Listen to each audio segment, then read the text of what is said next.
தஞ்சை தென்னக பண்பாட்டு மையத்தில் சலங்கை நாதம் நிறைவு விழாவில் பல்வேறு மாநில கலைஞர்கள் பாரம்பரிய நடனமாடி அசத்தினர்.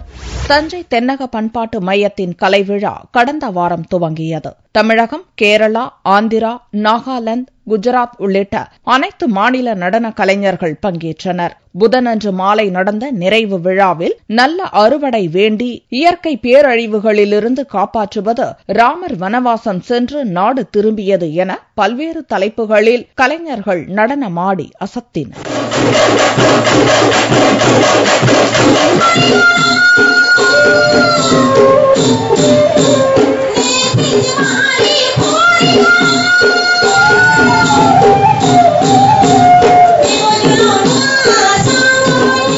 இந்நிகழ்ச்சி மூலம் அண்டை மாநில பாரம்பரிய கலைகளை அறிந்து கொண்டதாக பார்வையாளர்கள் தெரிவித்தனர். சலங்கைநாதம் நிகழ்ச்சி இந்த வருஷமும் ரொம்ப சக்சஸ்ஃபுல்லா நடந்துட்டு இருக்குது. இதுல இந்தியாவை சேர்ந்த எல்லா மாநிலத்து கலைஞர்களும் பங்கேற்று அவர்களுடைய திறமைகளை காமிச்சிட்டு இருக்கிறாங்க. இது அந்த எல்லா மாநிலத்து கலைஞர்களுக்கும் ஒரு ஊக்குவிப்பு அமைவதோடு மட்டும் இல்லாம தஞ்சாவூர் சுற்றுப்புறத்தில் இருக்கிற எல்லா மக்களும் அனைத்து இந்திய கலை வகைகளையும் ஒரே இடத்துல காண்றதுக்கான ஒரு அரிய வாய்ப்பு இது.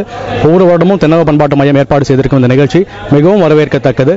இவ்விழாவில் வீட்டு வசதித்துறை அமைச்சர் வைத்திலிங்கம், கலெக்டர் சுப்பையன் மற்றும் பொதுமக்கள் பலர் கலந்து கொண்டு நடனங்களை கண்டு களித்தனர்.